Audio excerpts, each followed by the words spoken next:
aftale isku jirta kuwii dawladda amba dalka iyo warbaahinta gaarka ah mid caalamiga ah ragga iyo gabdhaha Soomaaliyeed matalo waa idin salaamay iyo qaraxyadii laga badbaaday taas oo aan ugu tahniyadeynayaa tan kale waxa ay tahay waxaan rabaa inaan saxaafadda marka kulankayga ugu horeeyay inaan u sheego wasaaradda warfaafinta haddaan nahay inaan saxaafadda qiimaha badan gacan ka siin doono haddii Ilaahay yiraahdo wax kasta oo ay u baahan yihiin oo anagu aan awoodooda leenahay amba ha noqoto wax saxafiga ku saabsan amba ha noqoto wax ku saabsan mihanadiisa iyo hawshiisa si dhammaystiran inaan ula safanahay ulana safnaanayno saxaafadda xorta ah oo aan u aragno wax ku soo kordhay oo wanaagsan bulshada Soomaaliya aan aaminsanahay saxaafaddaas xorta inay keenayso qaladaad badan oo dhici kara amba dhacay in la saxo marka waxaan rabaa Soomaaliya kaalinta ay kaga jirto dunida markii la qiimeynayo xorriyadda saxaafadda meeshay tahay inay kor uga sii kacdo maaha inaanay hoos uga dhicin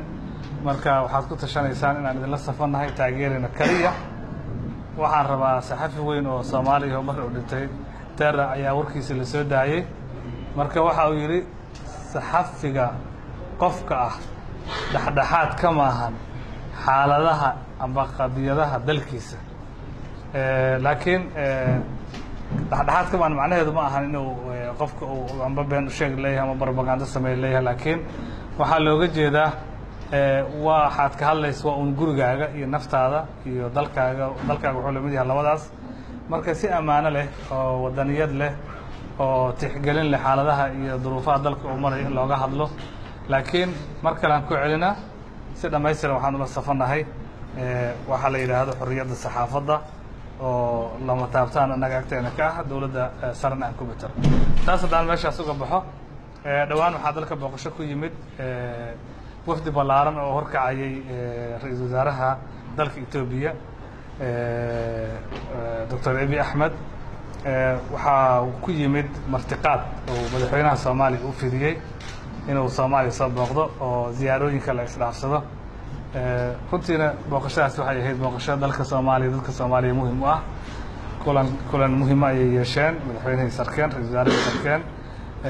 wasiiradii kale way arkeen waxa qodobana waa ay ka soo baxeen qodobadii ka soo baxay mowqifka dawladda Soomaaliya waxa uu yahay inay ahaayeen qodobo loo baahnaa lana gaaray waqtiga loo baahnaa in la meel mariyo waxaa ugu horeeyay qodobadaasi in la xoojiyo xagga amniga oo haddaba laga wada shaqeeyo oo iskaashi xagga amniga la yeesho in xagga diblomaasiyadda tillaabooyin dheeraad ah la qaado oo wada xiriir xoogan oo macnada la sameeyo oo magaalooyinka waaweyn ama Soomaaliya ha noqoto ama Itoobiya ha noqotee laga sameeyo matalaad qunsuliyadeed qunsuliyadu waxay fududeeyaan muwaadiniinta dalkaagu markay dalka la tagaan qolada u adeegto oo hay'adaha dawladda oo idil matalaysa waaye oo documentiska iyo dadaalka iyo waxyaabaha ay u baahan yihiin u meel mariso in marka aysan caasimadaha ku koobnaan caasimadaha laga bixiyo oo qofka Soomaaliga ahi meesha uu tago haddii uu dalkaas u baahan yahay oo qunsuliyad uu fiisaha ka qaato amba howlaha fududeyso la helo haddii dalka Itoobiya qof Soomaaliya uu joogo uu ka adeeganayana magaalooyinka waa magaalada uu tago inuu ka heli karo qunsuliyad Soomaaliyeed oo asaga howlihiisa u fududeyso wax culays haddii ay la soo darsaana wax kala qabato intaas oo idil waxaa sii dhinac socday aragtiyo ku aadan gobolka iyo adduunka oo ay isdhaafsadeen madaxdu arrinka ugu weynaa wuxuu ahaa arrinka dhaqaalaha markii laga hadlay dhaqaalaha Soomaaliya iyo Itoobiya inay si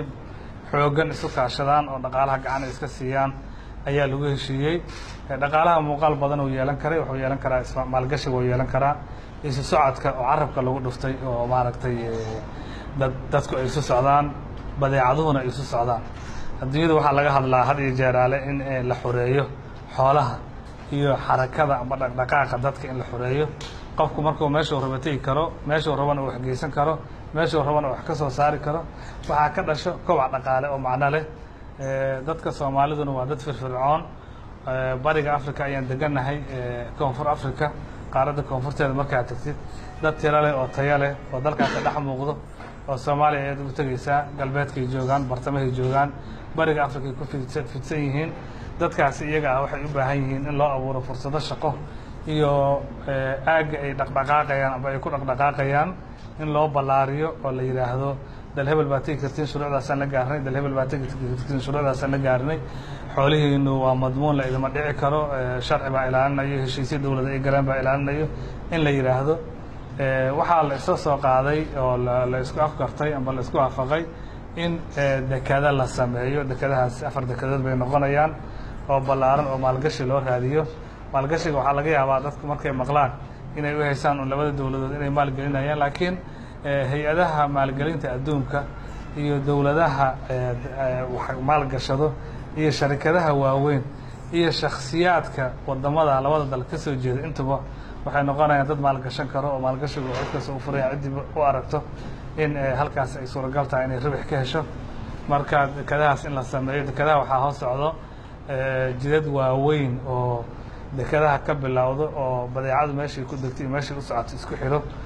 jidkuna waad ogsoontihiin wuxuu laf dhabar u yahay wax kasta oo horumar dhaqaalaha wax kasta ayuu ka muhiimsan yahay wadooyinka ay ka muhiimsan yihiin waxaa laga yaabaa marka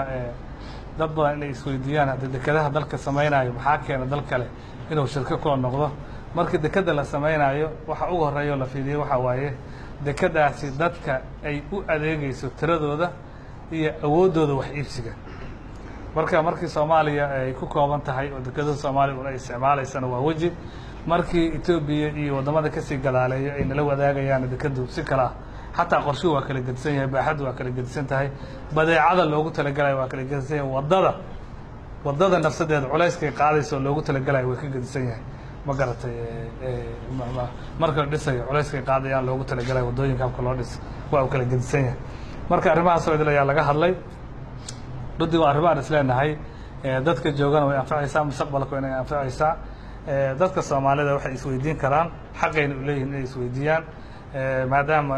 taariikhda oo sooyaalka Soomaaliya iyo si wadamo badan oo darisaba ay colaado iyo xanuuno badan ay jiraan suuragal ma tahay in si sahal looga gudbo waxaan dhihi karaa marka waa su'aal xaq ah waa su'aal macquul ah waa su'aal imaan karto laakiin heshiis macno leh markii uu la rabo inuu bedelo colaad sooyaal ah waxa ugu horeeya waxa ay tahay in la abuuro maslaxad dhaqaale isdhexgal oo dadka la tuso maslaxadii dagaalna maslaxad lagama hele